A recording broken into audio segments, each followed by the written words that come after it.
All right. Well, yes, I am Dr. Perry Meadows. Yes, I do have a medical degree. I'm going to admit something here. I also have a law degree. I don't practice law. I am not licensed in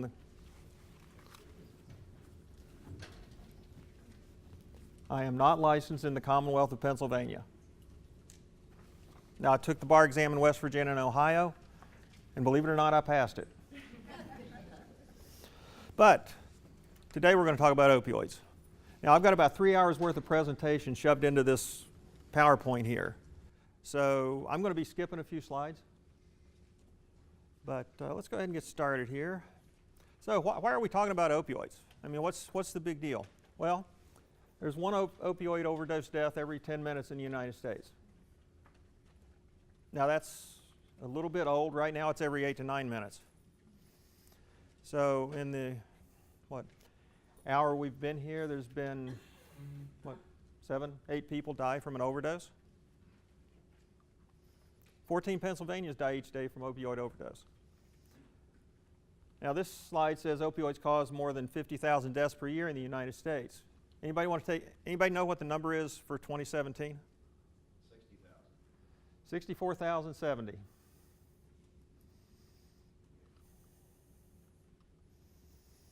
So what are the drugs involved in overdose deaths? This slide goes up to 2016. We don't have the 2017 slide yet. But you'll see that, well, the top 3 on there are synthetic opioids, heroin, natural and semi-synthetic opioids. Then we get down to cocaine and meth.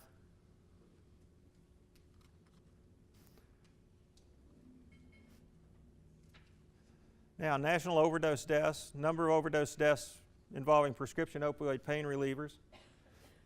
You'll see the top line is male, the bottom line is female, and that's through 2015. National overdose deaths involving heroin. Interesting little spike right there.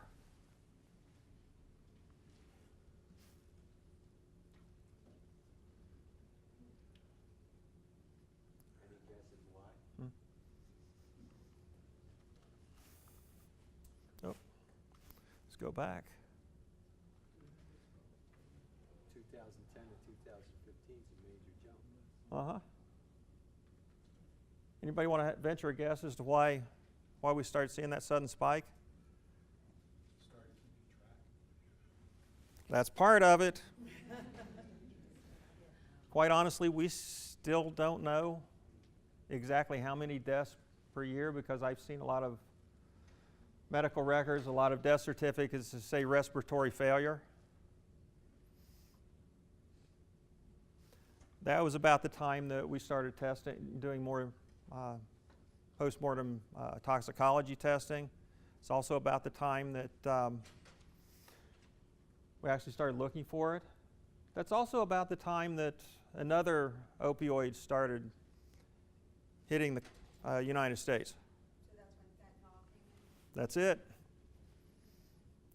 That's it. That's when we started seeing more fentanyl mixed in with the heroin, and now it's carfentanil.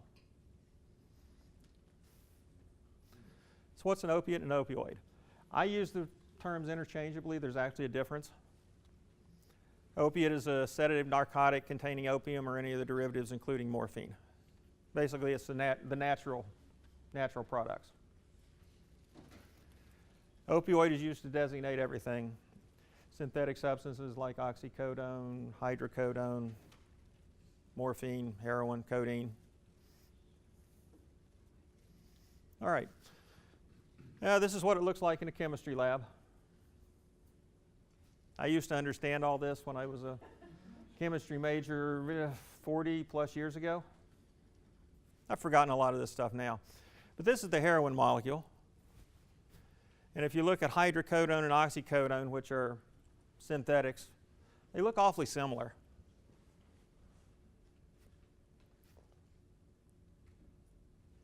So how do they work in the brain? This fascinates me because I've always kind of tried to figure out how they work, but we didn't really understand a lot of the process in the brain until more recent years when advanced imaging came along where we could actually see the brain lighting up when people either took an opiate or when they just looked at an opiate.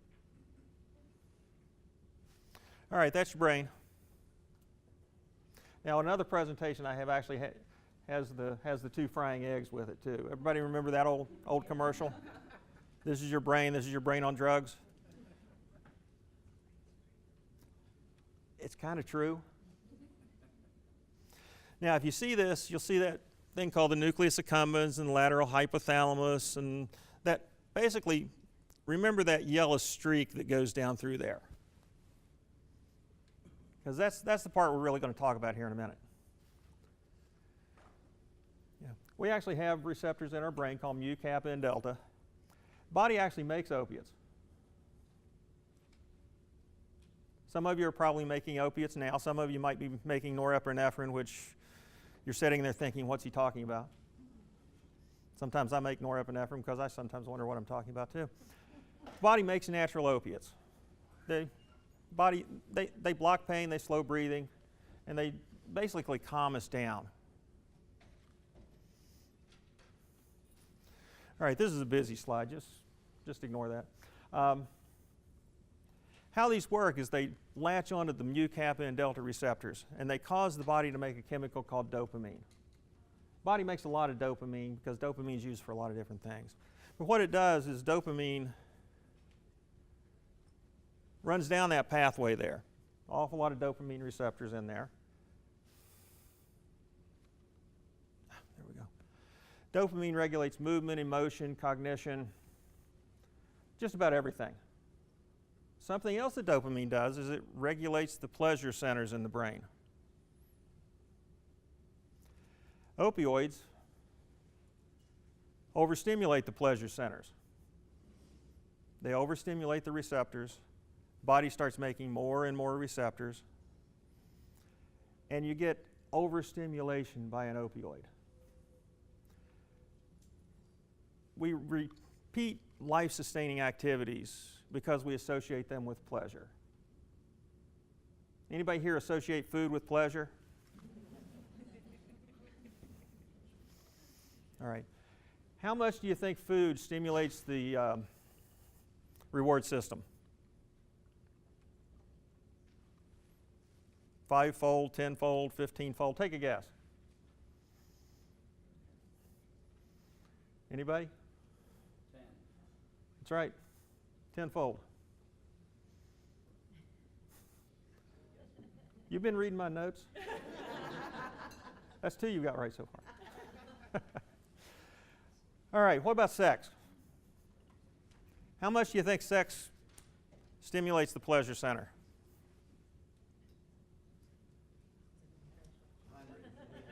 Oh, you missed one. All right, anybody want to take a guess? I've got a guess of 100. 50? Higher. 75? Higher. How about 500? Wow. All right, now.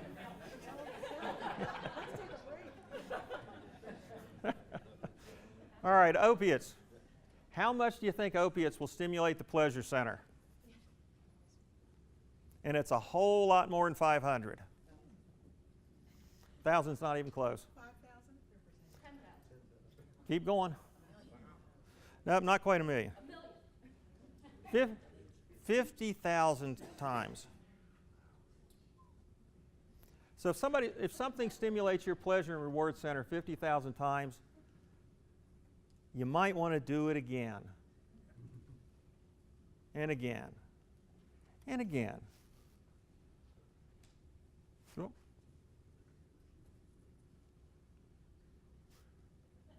yep, Jennifer, we're lost.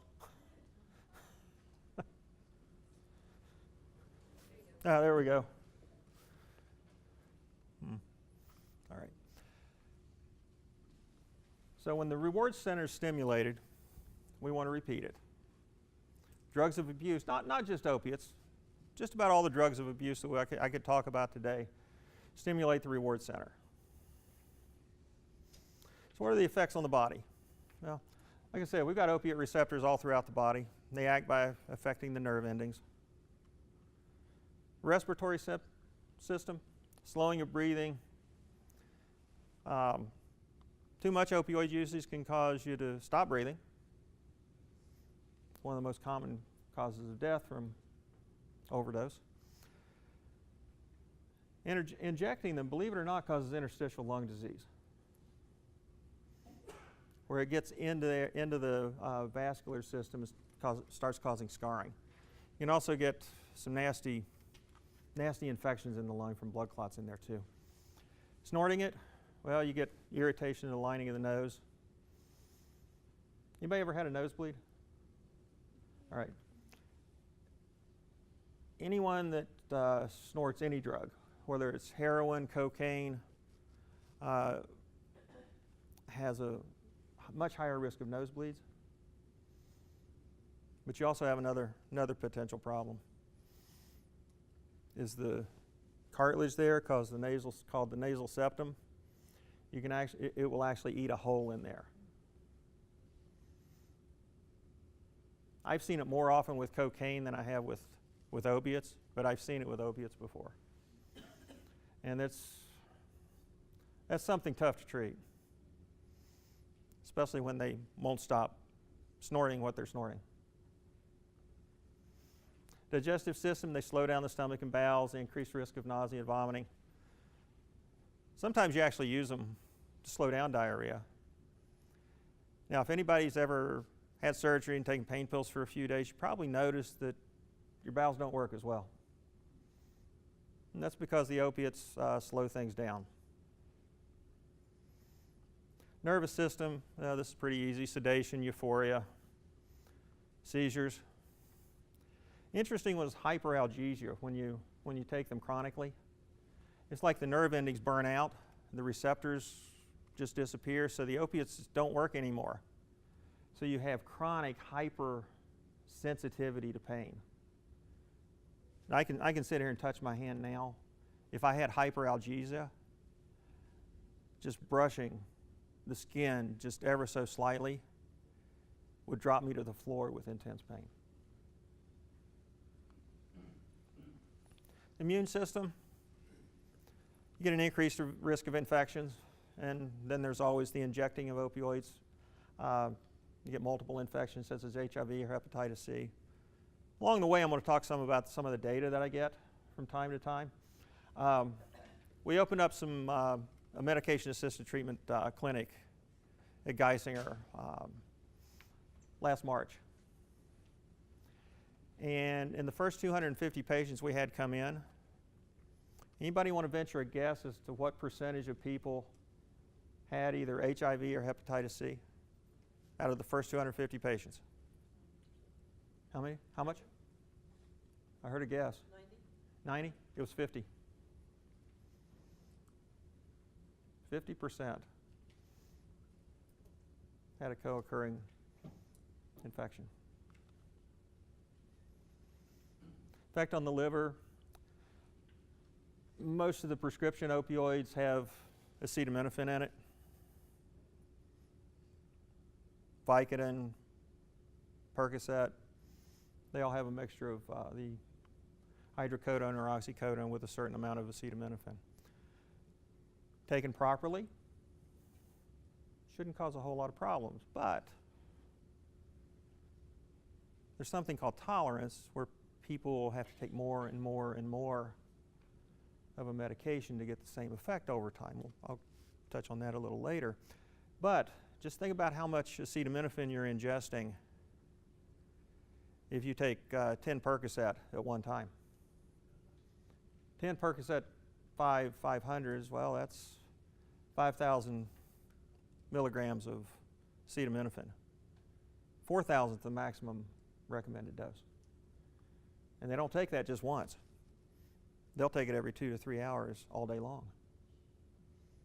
So over time, you start knocking out liver cells. Now, believe it or not, your liver will still function, and you'll still be in pretty good shape, losing 80 to 90% of your liver function. But that's a big issue, even losing 80 to 90%, because at that point they can't stop taking the medication.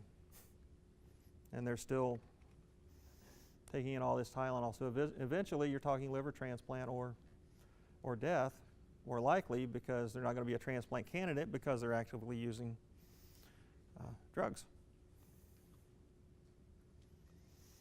And then, how many times have I seen people over the years that actually take their 10 Percocet with Jack Daniels? I was in Kentucky for a lot of years, so, you know. So a lot of people taking their Percocet with Jack. Cardiovascular system slows down the heart rate, increases the risk of heart attack.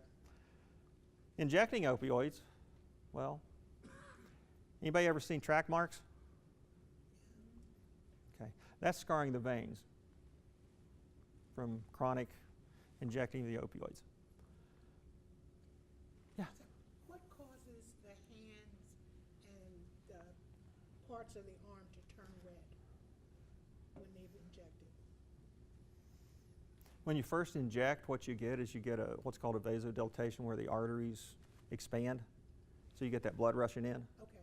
and then it constricts down. So you've all seen track marks. That's scarring. Sometimes those veins get infected. So then you're talking IV antibiotics. You get clots. One of the worst things that you can get, if you don't die, is a condition called endocarditis, which is an infection in the lining of the heart or the heart valves. And once you get that, you get blood clots on the heart valve. It flicks off, it goes to the brain, causes a stroke, then you've got infection in the brain as well. Now, I'm trying to think of how many cases of endocarditis I've seen in the last month. These are folks that typically need 6 to 12 weeks of IV antibiotics. And you'll notice I mentioned IV antibiotics because the pill form's not going to work. Which leads us to another problem. How many IV drug users do you want to send home with an IV catheter for 12 weeks? That's a problem. We have a lot of problems. We've got one facility that will take people in the Northeast that actually need long-term antibiotics. And there's more people that need it. But now it's not just people that take that have long-term IV catheters for IV antibiotics. We recently had an overdose in one of the emergency rooms. I'm digressing again. I do that a lot. Person comes in after an overdose, resuscitated. They've had their Narcan, IVs in, IVs running. They go to the bathroom, and they're found down in the bathroom because their supplier came and visited them and fixed them up while they were in the gurney in the emergency room.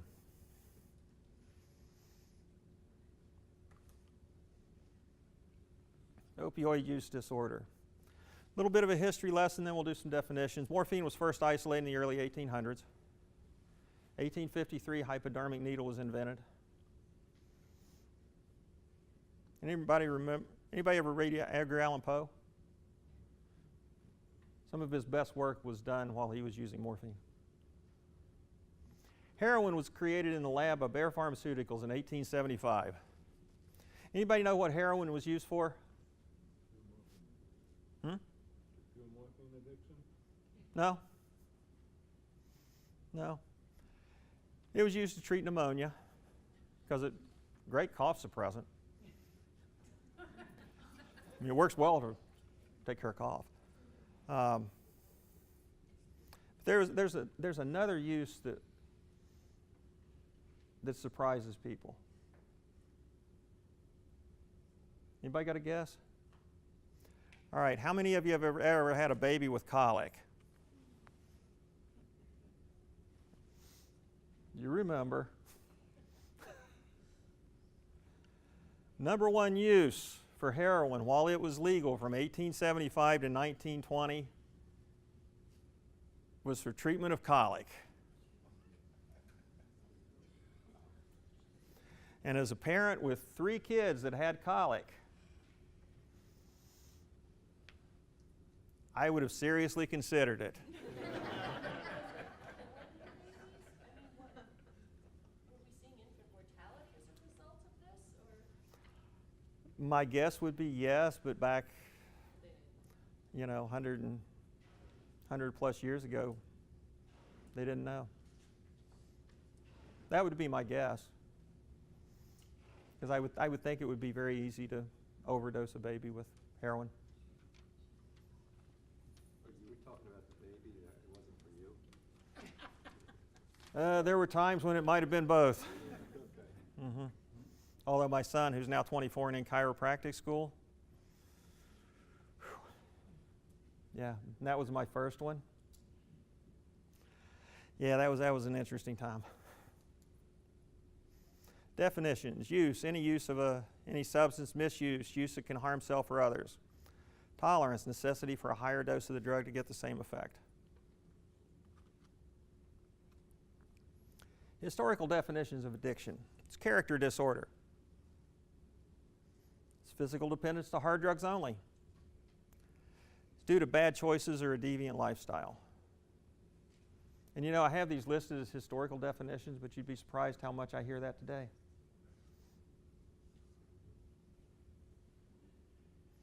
What is it really? It's compulsive use driven by progressive brain changes. It is a chronic disease.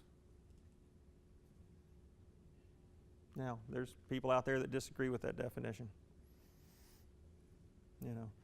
And up until the time that we had the ability to look at the brain as people were using and do longitudinal studies on these same people, we didn't realize that it truly was a chronic disease. Even when people stop using, the changes in the brain don't go back to the baseline. There's still chronic changes to the receptors in the brain. Now, about half the risk of addiction is due to genetics, half due to the chronic effect of substances on the brain.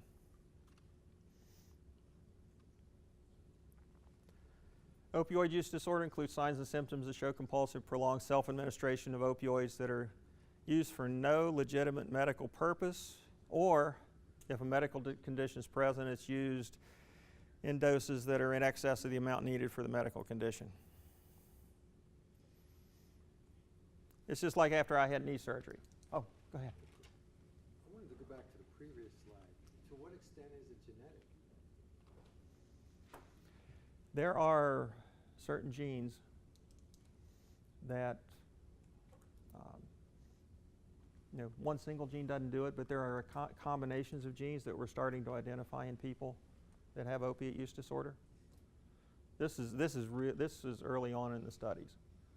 There's one company that's coming out with a test that looks at 16 genes that will look at your risk for opiate use disorder. We're actually studying that right now at Geisinger through the MyCode project, where they've collected genetic information on thousands of people now. And we're starting to go back and look at diagnoses and starting to look at the genomes of people to see if we can identify a certain genetic pattern that identifies people for opiate use disorder. Yep. Yeah. Can you go back to that slide again? Yeah. What's the second half? Of the bottom one? Oh, it's due to the chronic effects of substances on the brain, which causes changes in the brain's structure. It impairs your ability to control the use despite harmful consequences. Basically, you can't help yourself. Yeah. Is there any testing that you can determine whether you have a predisposition for addiction? There are companies bringing out tests now. The data on the tests so far, I'm not overly convinced on. I've not seen benefit of those tests over a simple in-office screening with something like an opioid risk tool. Are you speaking of opioid addiction is the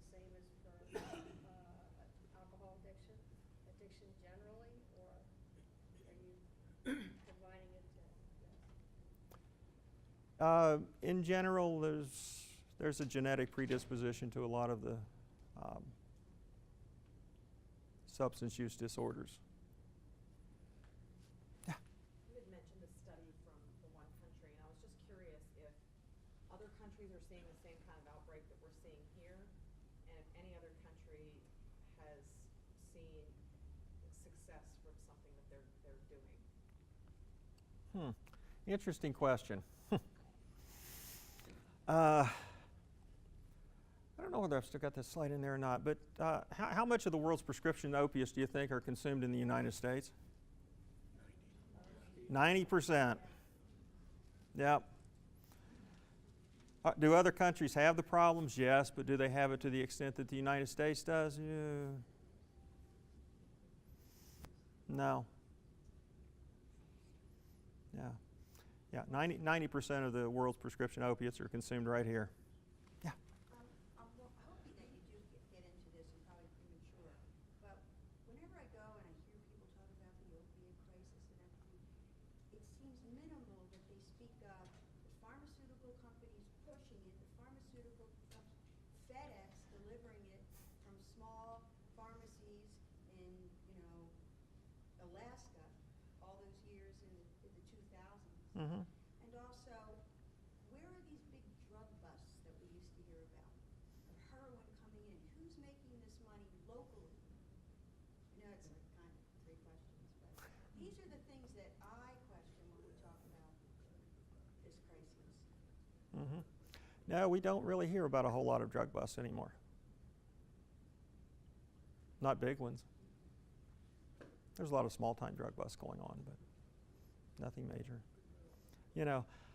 Yes, is the pharmaceutical companies to blame? Yeah, there's a lot of blame there. Especially, I'll throw Purdue under the bus right now, with the OxyContin thing a few years ago, where they said OxyContin's not addictive. Well, it's oxycodone. Come on, people. And what was it? 2012. I think it's in one of the later slides if it's in here. 2012. There were 256 million prescriptions written for an opiate in this country. Enough for every one of us, every person in this country, to have their own bottle of opiates. I missed out. Anybody else? Hopefully everybody else got theirs, because I missed out. So, I'm a doctor. I lay a lot of the blame on the medical profession. That's a perfect segue into my question I was going to ask, and I do realize I'm posing this question to a physician, so person company excluded. Do you feel that the medical community is really not acknowledging its role within this terrible monster? And also, I've heard that in most medical school curriculums, addiction either is non-existent or it's like a half a day or a day. It's really not a focused course. I've learned it on my own. I never got it in medical school. Now, I graduated from medical school more than 30 years ago. Just in the last year, it's been required to be added to the curriculum in medical schools in the Commonwealth. In the Commonwealth. Mm-hmm.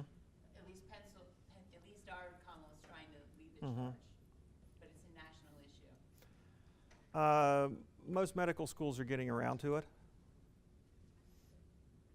eventually. So, let's see. To piggyback on the question about internationally, and the medical question, when did we start using that 0 to 10 pain scale? And what was the advent of the zero goal? Because I talk to physicians who seem to feel like there's almost going to be a consequence to them if they're having patients, insurance companies asking patients to rate their experience and surveys, and if their pain level is not at a 0, that's a dissatisfaction with their medical provider. So do other countries that maybe don't have the problem we have, are they using that 0 to 10 scale, and are they promoting a zero pain goal? No. It started here about 25, 30 years ago, because that's how I was trained. The patients had a right to be pain-free. and that you had to make sure that the patient was happy. For a lot of years, doctors' compensation was tied to patient satisfaction. There's still a lot of things, hospital rating, doctors' ratings, that are tied to patient satisfaction. And I don't know, if I was a patient and I really wanted it and I walked in and the doctor told me no, well, when I got my survey, I'd give them a bad survey. Now, I had patients hate me. You wouldn't want to see my patient satisfaction surveys when I was doing patient care, because I had no problem saying the word no. So I was called on the carpet several times because I would say no.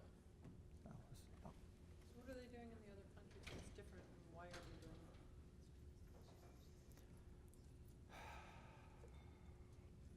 it? How can I answer? Well, I can't answer it politically correctly. What are other countries doing that we don't do? Why aren't we doing it? Or what are we doing that other countries don't? What we're doing is still shoveling out a lot of opiates. What we're not doing is looking at alternatives to treatment of pain. People are just starting to talk about that. You know, me, I love acupuncture. I love massage therapy. Love my chiropractor. I can go to the chiropractor every couple of weeks and I'm good. When I was in Cincinnati, we had an acupuncturist that came to the office because back then workers' comp in Ohio covered acupuncture and massage. I'd walk around with a needle in my trapezius while I saw patients, while she was there. I'd be good until she came back a month later. Non-opioid alternatives, medications, they're out there. A lot of them aren't covered for the pain indication because they're not approved by the FDA for the pain indication, plus they're a lot more expensive. So health plans don't typically like to cover them. There's a lot of alternatives out there that aren't covered either by regulations or a statute, or simply because people claim there's no evidence that they work. Me, I'd cover it all, but I don't think my boss would. My boss not only wouldn't like that, but you know, I think they work. I know they work. So, yeah. A lot of the families we deal with come in and they're in the Suboxone and methadone treatment, and their lives seem to center around the clinic, if you will, and they're involved there 4, 5, 6, 8 years. And really, I've always thought that there's really no incentive for these clinics to try to wean these folks off. If it's a paid-for-service, and all of a sudden, if they don't have a client, they don't have any other income coming in. So in terms of a hearing officer, what should we know about what the right treatment is? Is this something that they need to be on the rest of their lives? Is it an appropriate treatment protocol? How long should they be working on trying to wean themselves off? Or is it, I don't know if that question makes too much sense, but I'm trying to get people, because there's symptoms, even with methadone and Suboxone, that a lot of people do, and they always argue, well, I'm taking my prescribed medication, and I'm viewing it also as it's not just that you're taking, well, that's fine, but it's the symptoms you're experiencing that interfere with your parenting. So is there an approach that maybe you could help me out in terms of what's the right, everybody would be different, but is there a time frame that we should be looking at, that people should be setting goals? Should we be encouraging people to try to wean themselves off of their dependence on the clinic? I'll tell you up front, I am a proponent of medication-assisted treatment, if it's done properly. Done properly means they follow the American Society of Addiction Medicine guidelines, that it's a multidisciplinary program, which involves not only the addiction medicine specialist, but behavioral health, addiction coordinators or addiction counselors, regular drug screening, appropriate monitoring. And what you do, unfortunately, there are providers out there that don't do that. I've ran into a lot of those providers and eliminated a lot of those providers from the network. basically right now in the Northeast, we have 6 providers that do medication-assisted treatment that have all been that I've evaluated and approved them to be in our network to do MAT. Now, in terms of tapering, well, we used to think people should be on it for 6 to 12 months and then they needed to be stopped. Yeah, that doesn't always work.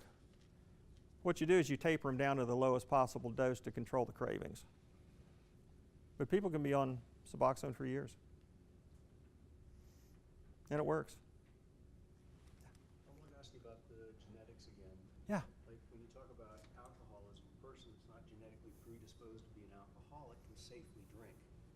But if you don't have the genetic predisposition, you can't safely use opioids, right?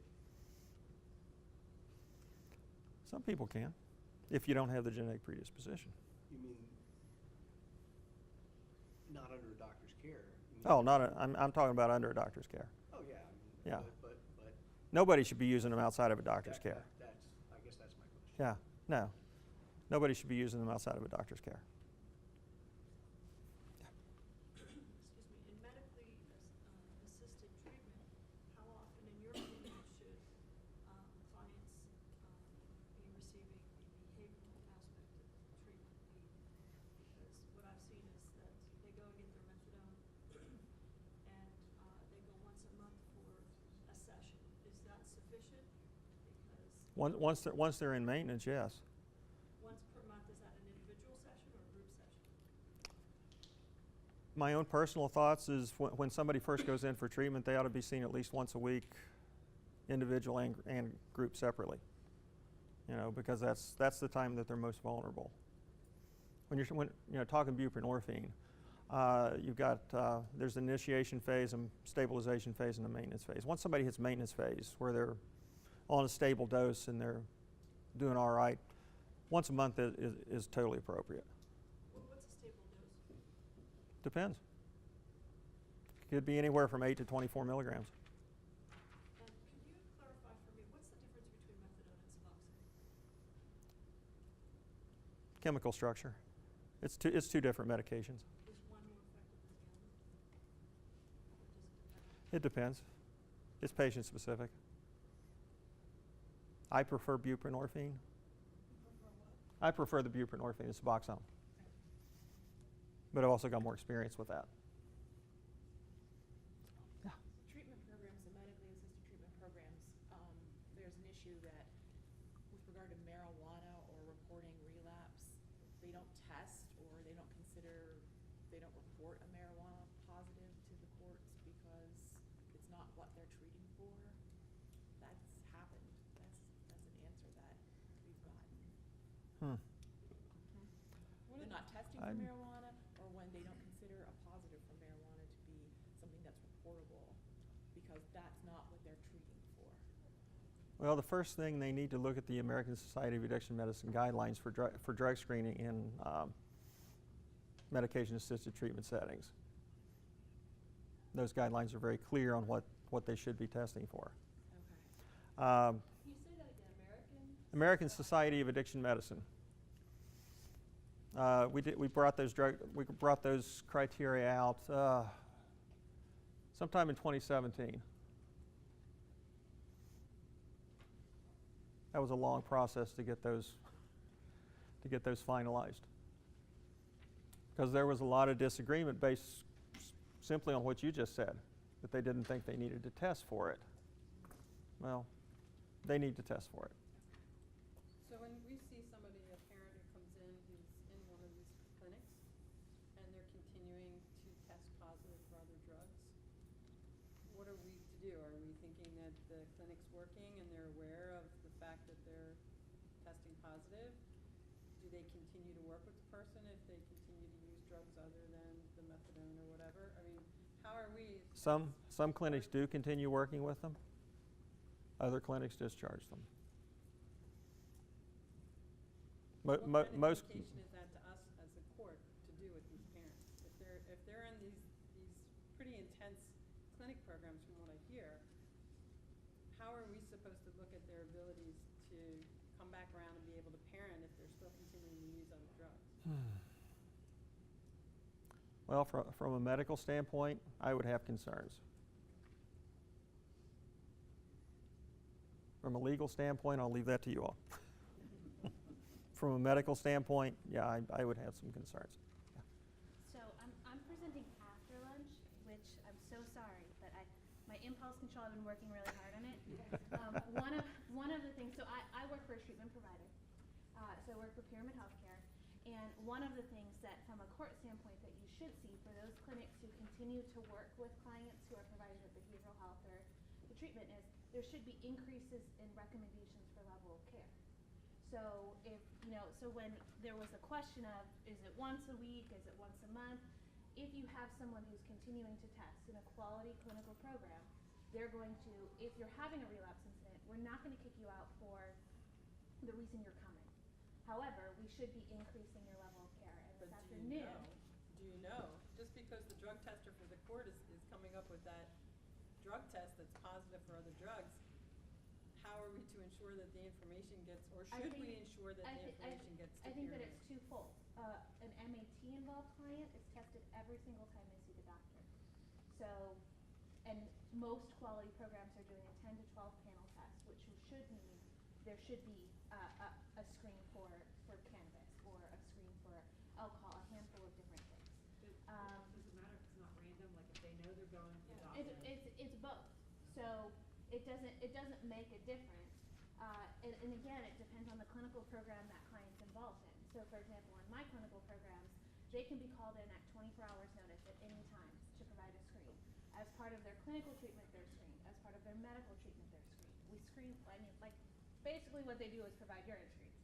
And so it's one of those components that it depends on. There are some programs that certainly don't screen or don't screen with frequency, or you can plan it.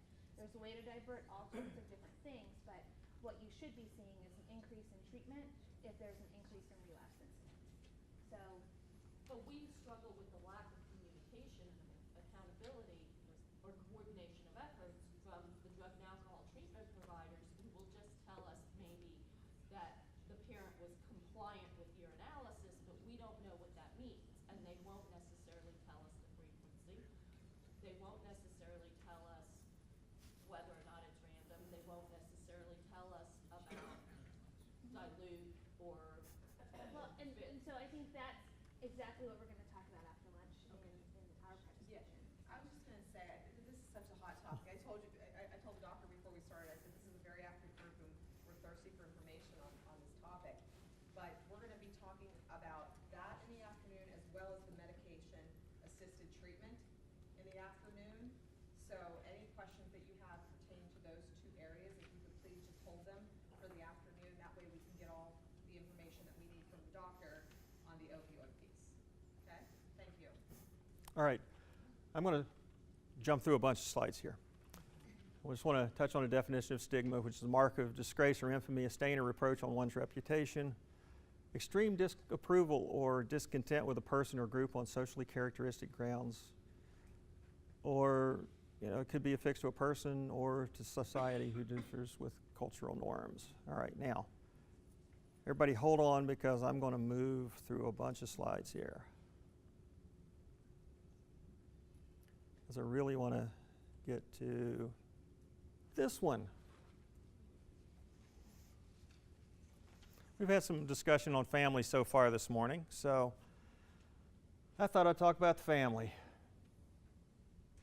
I guess you all deal with families every now and then. Yeah. So, you want to hear a story?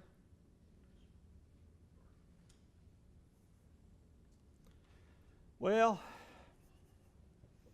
I know this all too well. I have a stepson with substance use disorder. Now, I say substance use disorder because while his drug of choice is opiates, he will use just about anything he can get his hands on. He started a long time ago when he was 21. Maybe a little before that, but the first that I know about, he was 21. Work-related injury, went to what he thought was an orthopedist in West Virginia. Turns out the guy had fraudulent credentials. Small hospital hired him. He did did a shoulder surgery that obviously didn't work. And my stepson just had rapidly increasing doses of various opiates. About a year or so later, he was at our house in Ohio.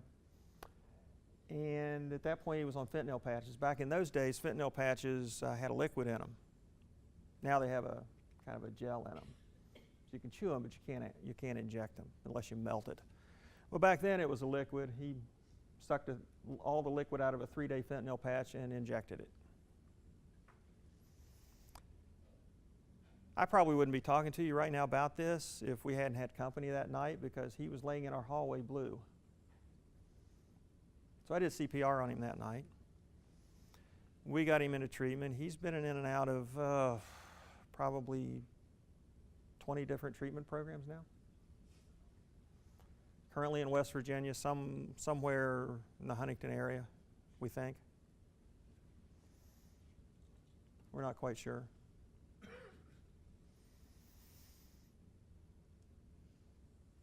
A little tough to talk about sometimes. But, so why was I silent so long? You remember that stigma slide? I didn't talk about it because I didn't know what people would think. Was I had a lot of questions. Was I a bad parent? What did I do wrong? Why did this happen? Well, about a year and a half ago, anybody remember Gary Tennis? Gary was Secretary of the Department of Drug and Alcohol Programs at that time. He was having a public hearing in Wilkes-Barre, and he wouldn't leave me alone. He just kept calling over and over and over again. And finally I said, Gary, if you'll stop calling me, I will testify at your public hearing. Well, since that time, I haven't been able to shut up about it. Because I realized that maybe I had a story to tell, and maybe I could help somebody else if I told it. All right, a little bit of the history there, but I mean, my wife and I have examined this over and over, and so we started writing it down. What was going on? Why did we get caught up in this? What I didn't tell you when I was telling you the story is that we got to the verge of bankruptcy and divorce. I'll never be able to retire because of all the money I spent on treatment programs, on cars, on trying to get an education. I'll never be able to retire. And guess what? My in-laws, once we said no more, he went to the in-laws in their late 70s, and they are now destitute. So, what did we have? Well, we had a rebel. Different stages, different emotions, different manipulations that he'd throw out. Assertion, breaking rules, no boundaries, refuse authority. He started using the drugs? No, it was actually before. Okay. It was before. But then once we started using the drugs, it got much worse. Cooperative. This was the great one. We'd refuse to obey, refuse to follow rules, and then all of a sudden we get close to the breaking point, and then he'd become compliant and obey, and then we go into passivity, which I can't obey, I forgot to obey. Always loved this one. I don't know how to obey.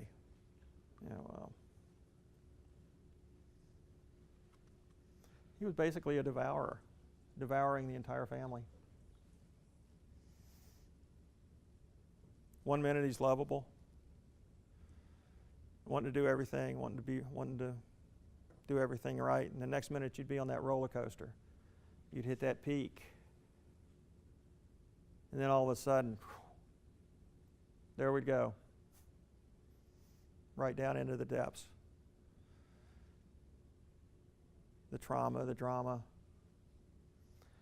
In the end of the day, number 4 is how my wife and I felt. chewed up and spit out. All right, this next slide is a scary slide. It's got Beauty and the Beast on it. But I'm going to show you a picture of what an enabler looks like. All right, are you ready? That's what enablers look like.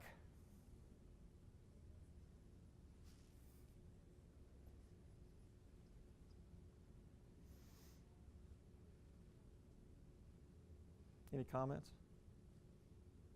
Just ignore the scary guy there with the camera. That's what enablers look like. It can be anybody. It can be everybody. I mean, how many parents don't want what's best for their kids? I mean, how many parents aren't going to do whatever you feel is necessary to do for your kids, even if it's wrong? So what's an enabler? It's a person who empowers another to persist in self-destructive behaviors such as substance use by providing excuses or by making it possible to avoid the consequences of the behavior. There's still people in Ohio that I owe favors to by getting him out of trouble because I thought it was what I was supposed to do. Well, I know now I messed up.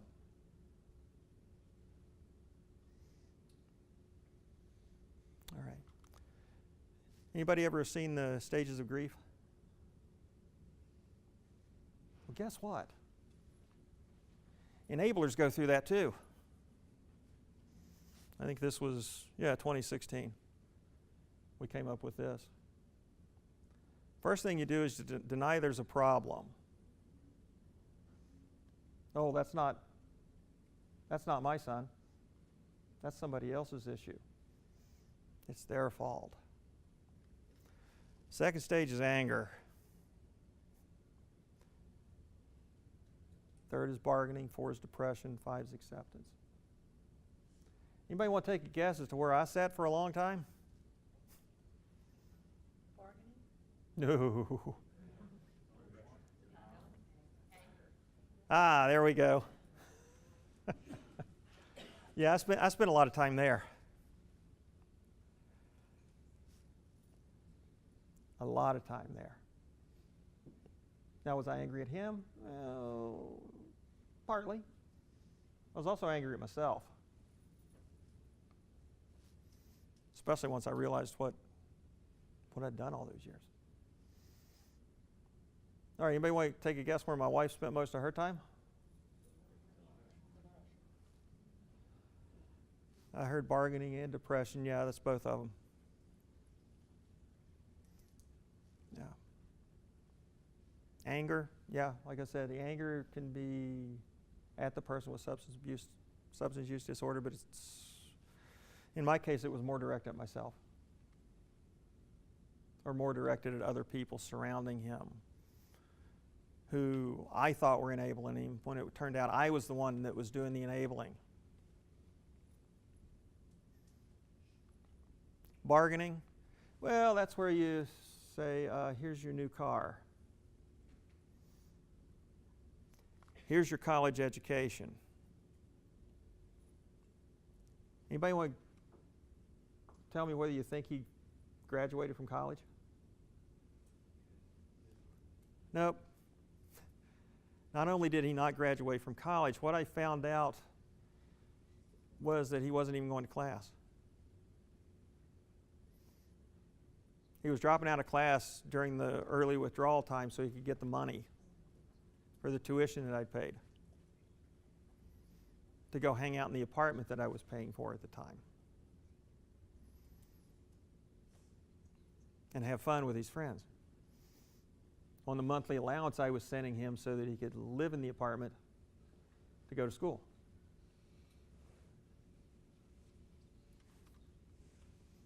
Yeah, I admit it. I made a lot of mistakes. But again, as a parent, you're kind of caught up in it. Depression, well, that's when you realize you really screwed up.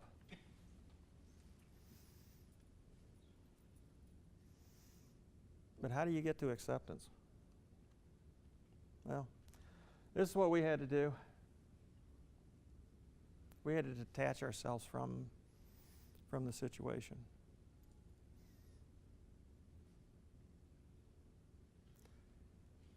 Yeah, now it's not, now, we got a lot of flack for this, from other family members, from friends, thinking that we'd just withdrawn and isolated. What you have to do is you have to make a decision to do what's best for yourself. You have to set up a boundary to know where the responsibility begins and the responsibility ends. And you have to be able to separate. You know, you can't care. You don't care less. You actually care more for yourself. How do you do that? It's a lot of tears. A lot of tears, a lot of heartache. You have to realize that you're killing yourself by taking care of somebody else. And you can tell me this might be more appropriate for the afternoon, but I think what we struggle with is we have, say, grandparents in a kinship situation. Mom and or dad are in the throes of addiction. Baby comes into our custody and is now living with the grandparents. And I have a lot of struggles with appropriate boundaries there, because maybe grandparents still wants to pay for a cell phone for mom or dad, or I mean, I heard the agency criticizing grandparents because they would have a visit at McDonald's and they would buy the parent dinner. How do we navigate those boundaries? Because the grandparent still loves their child. Yeah. You do, but you have to I had to get to the point where I had to say no. I had to realize that I had to care for myself. Because I was actually killing myself. At that point, I was given 6 months to live because of autoimmune disease. I was in ICU at that point, and they walked in, and the surgeon walks out and tells Angie, he's got 6 months to live, so we need to do this, this, and this. And we'll send him home on all these drugs and make him comfortable. And at that point, my youngest, who's now 13, was 6 months old.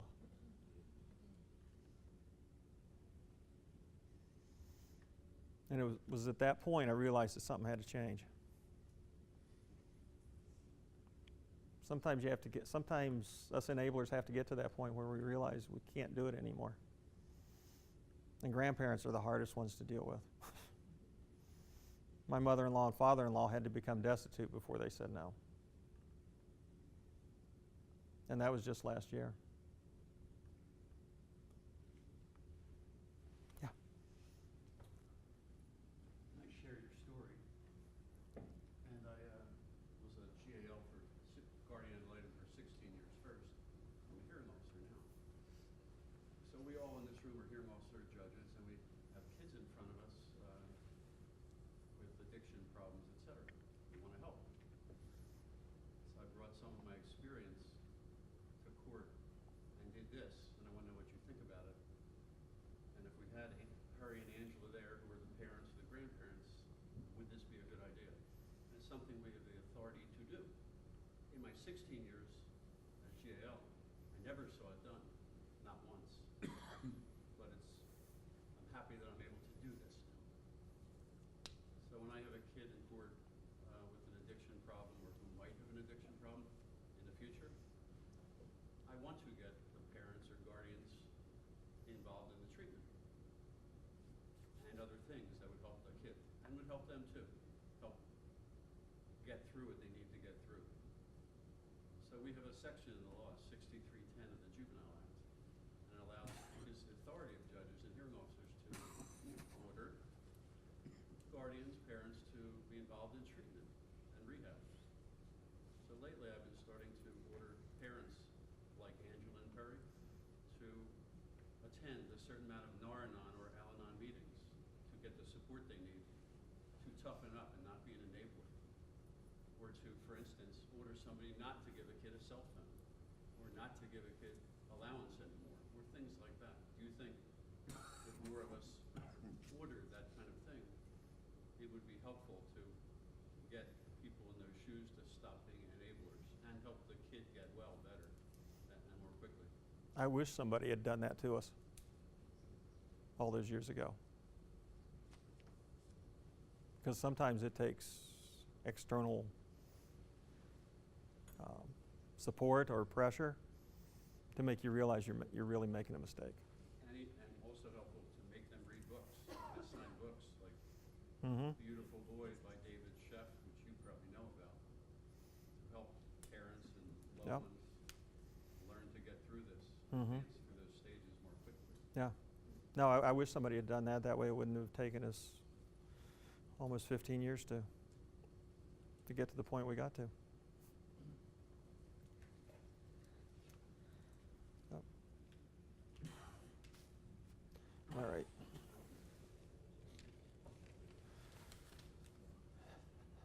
Number 3 was one that I struggled with. My emotional stability is not dependent on somebody else's sobriety. I had to respect boundaries and let other people make their own choices and not make their choices for them.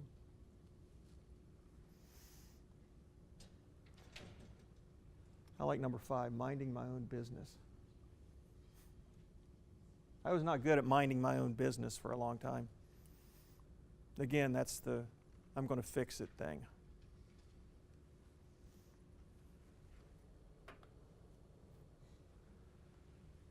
But here's the other thing, forgiveness. Who do we need to forgive? Well,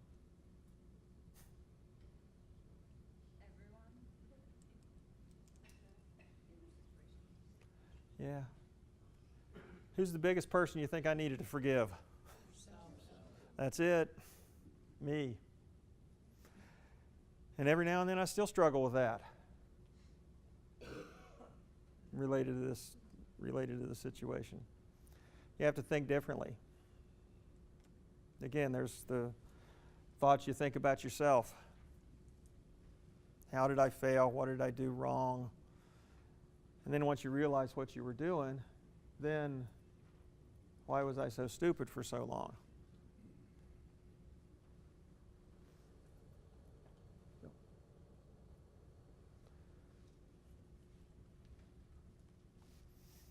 I like this one. If you see a tornado coming, hide in the cellar. If you see a big disaster on the horizon, don't get yourself entangled in it. Withdraw from the craziness for a while and don't take responsibility to feed able-bodied adults who refuse to work or squander resources.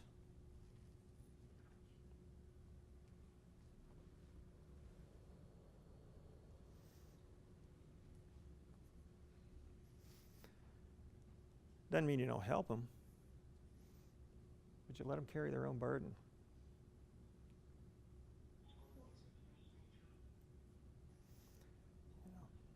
Now, the last sentence, I'm not talking about the physically responsible, poor, destitute, ill, or homeless. But I'm talking about letting them carry their own burden. I'm talking about the manipulative addict or abuser.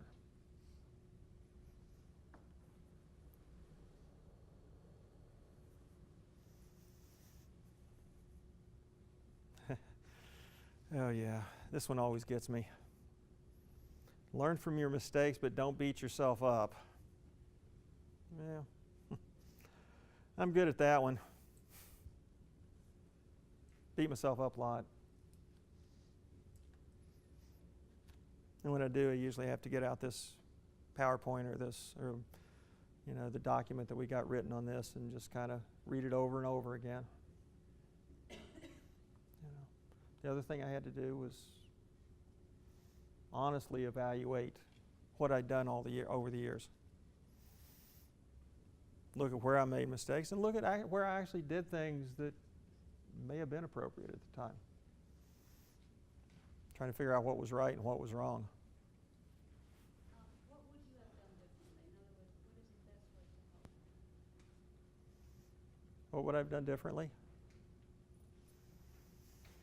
not bailed him out every time he got into a scrape or got into treatment and said somebody was picking on him or I don't like this. They made me do group. They made me do that. You know, this and that.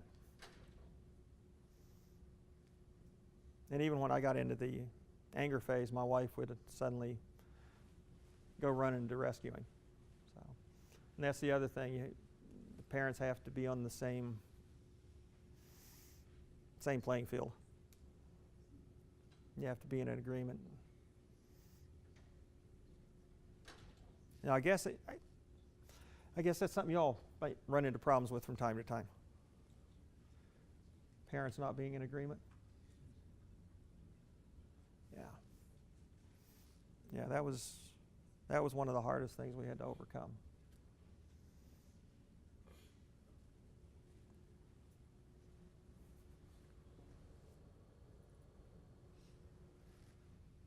Emotionally separate from the problem. Sounds simple. It's not so easy.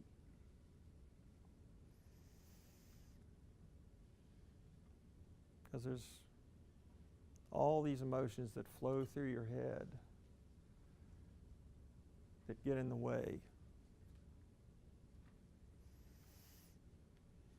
And sometimes you can't change all the things that are firing your emotions, but you can change the way that you react.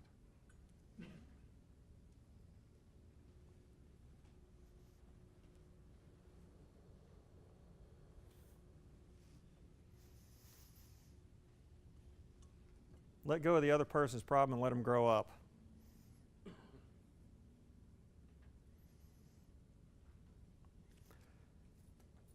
Now, I've been told that what I did was abandoning. I don't think it was abandonment.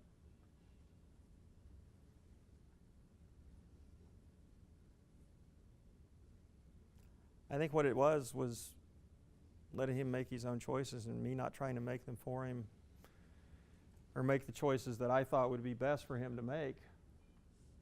Because that's what I was doing. I was making choices for him. Either not letting him grow up or feeling that if I controlled the situation, that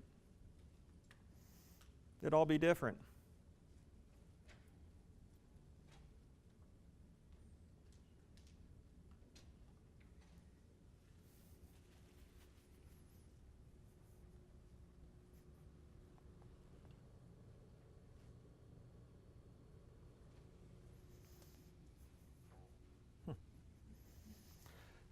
So I guess this kind of summarizes how we got out of it.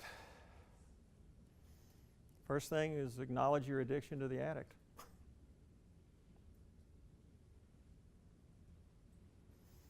Identify the root of the problem.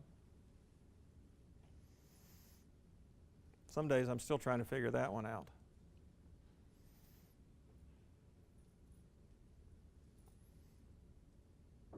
I think for me, part of it, if not all of it, was pride.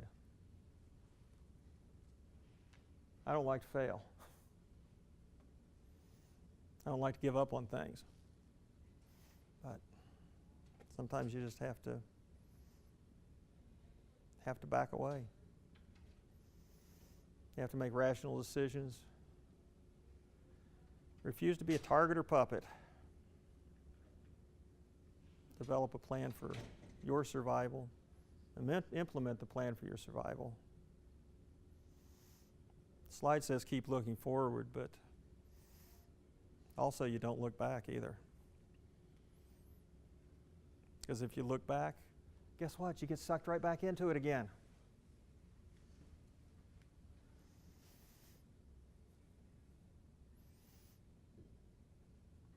Now, is it easy to get sucked back in? Oh, yeah. Yeah. Angie got sucked back in just a few months ago.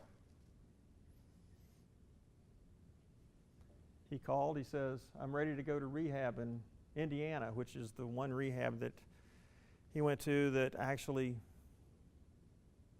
worked. He was in recovery for 2 years because they have a facility outside of Bloomington that's out in the middle of nowhere on a hill where they work the guys there. They do group twice a day. Great setting. Worked really well. He had already signed on to stay there for the rest of his life. Oh, gee, I forgot to tell you all this part. Anybody want to take a guess as to why he left that facility in the first place all those years ago?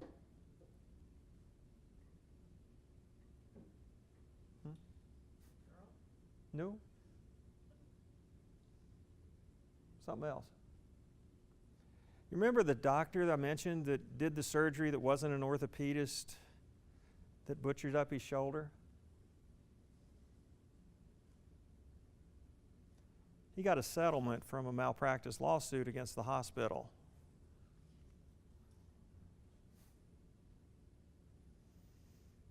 After the lawyers took their 40%, well, what do you think happens to somebody with substance use disorder that suddenly has $500,000? He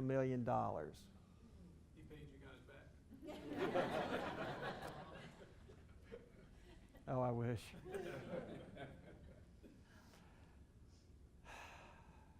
Nope, he left the rehab, took his check, took off to Cincinnati. How long do you think it took him to blow $500,000? 6 months? I heard a year. Yep. $500,000 in a year. I can make $500,000 go a long way. Nope. It was gone in a year. But no, it was about 6 months ago now. He called my wife, and I'm ready to go back. She leaves. He's in Charleston, West Virginia at this point. She picks him up in Charleston, West Virginia, takes him to Indiana, drops him off in Indianapolis, which is the staging ground for this facility out near Bloomington. And she drives back to Cincinnati, stays with some friends overnight. He calls her the next morning, and I can't stay here. They're mean to me. They're abusing me. They're blah, blah, blah. She turns around from Cincinnati, drives back to Indianapolis, picks him up, takes him back to Charleston, because there's a halfway house there that gets everybody a job in Charleston, West Virginia, at one of the hospitals there. She writes the check. No, it wasn't a check. It was cash. Oops. Gets him $300 in cash because of the application fee, registration fee, and then the first half month's rent. Drops him off at the front door, sits there and watches him walk in the front door with $300 cash in his hand. He's in the front door. She waits a minute. He doesn't come back out. She drives off and starts on the way home. Guess what happened? He took the $300, walked out the back door, and went to his dealer.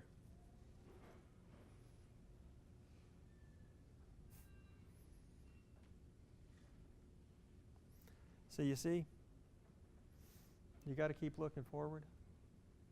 Otherwise, you get sucked right back into it. As a parent, it's hard to not get sucked back in.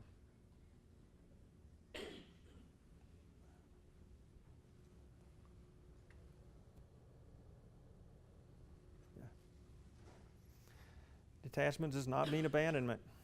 It means just extracting yourself from the situation for your own health and well-being. Again, when it was full-blown, I was given 6 months to live. That was 12 plus years ago. I was too stubborn not to give up. What should she have done when he called the first time and said, I'm ready to go back to rehab?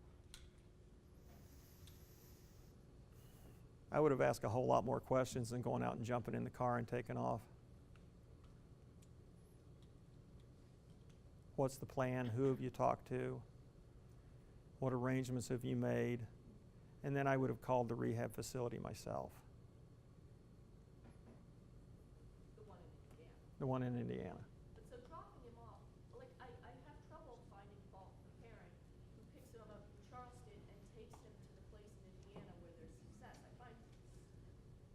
if that family was before me in court, I would have a really hard time criticizing that grandmother for doing that. Yeah.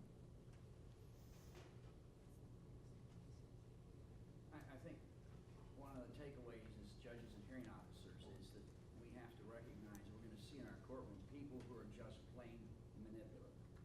Mm-hmm. And are liars and good at it and good at manipulation. They've spent a lifetime doing it, and we have to recognize that when we're finding facts and determining what's best for the child. And you got to realize there's parents like me who will do whatever they can for the child. Like I said, I owe people in Ohio a lot of favors that I haven't paid back yet. And no, it's hard to find fault, but I don't think at the point we did that that we did enough research. It was a knee-jerk reaction rather than knee-jerk reaction to hop in the car and take off, rather than investigating it further. And then in Charleston, not parking the car and walking into the recovery house and helping fill out the paperwork and actually handing them the money. $300 cash in the hands of someone with opiate use disorder, that doesn't work very well.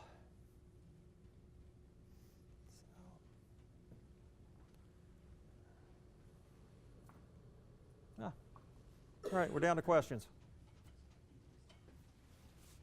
Do you think that he had the genetic predisposition to be a substance abuse or opioid abuse user? Yeah. His natural father had alcohol use disorder, opiate use disorder. You'd never see him without the smell of marijuana on his clothes. His grandfather, on both sides, had alcohol use disorder. So yeah, he was predisposed to some type of substance use disorder. Back when he initially had his surgery, did you know that his background is a biological parent, grandparent with these predispositions?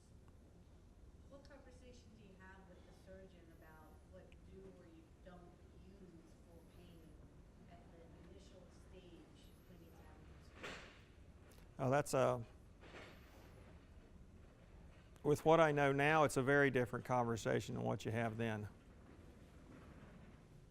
are there alternatives when the doctor just says, here, take your Vicodin after surgery and go home? Yeah. First thing you can do is change the way that you do your pre-op medication, which they're doing now. They're not using the high-dose potent opioids pre-op now like they used to, using different medications. There's also some injections that you can do into the incision after surgery to minimize the pain. You can also do nerve blocks. And there's little auto injectors that you can send people home with that inject lidocaine in there to lessen the amount of pain medication. Can you explain exactly what fentanyl is and what the combination of heroin and fentanyl does or doesn't do, or why it's become so deadly, that combination? Fentanyl is a synthetic opioid.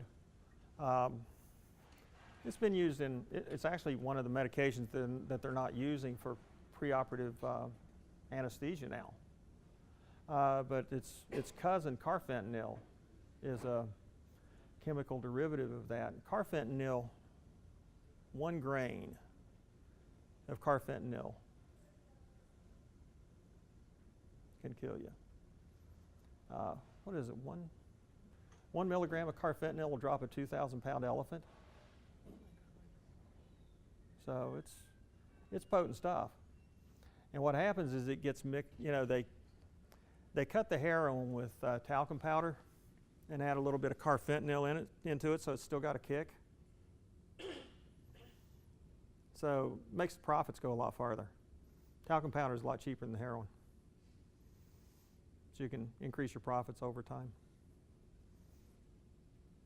And with the wrong combination, that's what's causing death?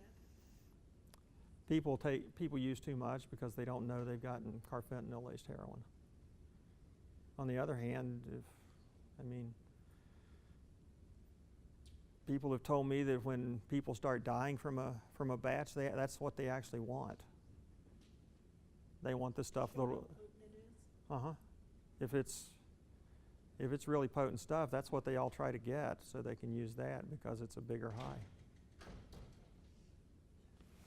Do we have the data to know what proportion of people currently suffering addiction or originated from a medical use versus a recreational start? 80% of people that have opiate use disorder started out on a prescription medication. I think I'd like to ask a question, taking your story, but what we see when we're looking at enablers, it's usually the grandparents, like somebody mentioned. Mm-hmm. We've got that extra layer of another generation. Had your stepson had a child who had been placed with you because of his issues, wouldn't that have changed how you acted or what you did, or would it? Because, I find myself saying to the grandparents, you can have this, I'm giving you this baby to take care of, but if I find that you did so-and-so, that kid's going to be out of your home and into foster care really fast. Mm-hmm. Would you have acted differently in terms of what you were doing if there had been another generation there that you were responsible for? Actually, there are other generations there. At least 3 that we know of. But did you have physical care of them? No. Okay. No. Because With- our enabling family is very often also our placement resource. Right. And that makes it very different. That makes it much more difficult. And that's one. When it was full blown in Cincinnati, the biologic mother was killed in a car accident, and Angie and I made the decision not to pursue custody. We could have gotten custody. We made the decision not to pursue custody because we felt it was in the best interest of the child that she was not in the same home that he was migrating in and out of. We felt that she was better off with the grandparents. Hard decision, and I still think it was the right decision to leave her with her maternal grandparents. Would we have acted differently? I don't know. I'd like to think we would have, but at that point we were so in the throes of enabling. I don't know that we would have. Following on that, are there safeguards that the court can either impose or suggest when you're putting that grandchild in that home that the addict came out of? This has always bothered me. Because we're putting another generation in, if that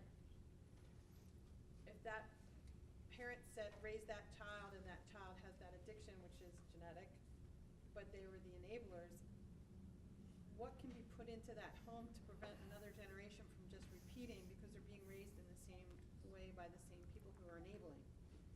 Is there anything that we can look at to say, this needs to change in that home while you have this child in their care? I would certainly recommend it. We go back to the comment from back there earlier. Mandate family counseling. Mandate. Even when the parents don't see themselves. No, you don't see Right. you don't see yourself as an enabler. You see yourself as a parent, trying to do your best to raise your kid.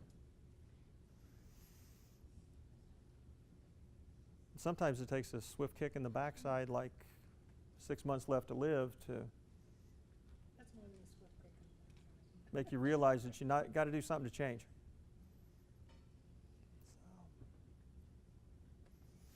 All right. Any other questions about anything else? Yeah. Knocks the opiates off the opioid receptors. They go through withdrawal right away? They can sometimes get a little uncomfortable.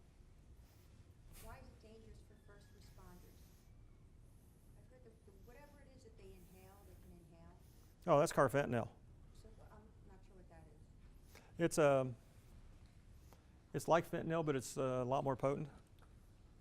And it's a synthetic that's manufactured primarily in China now.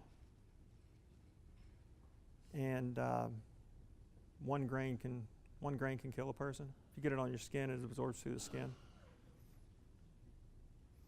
And it's extremely potent. 50,000 times more potent than morphine.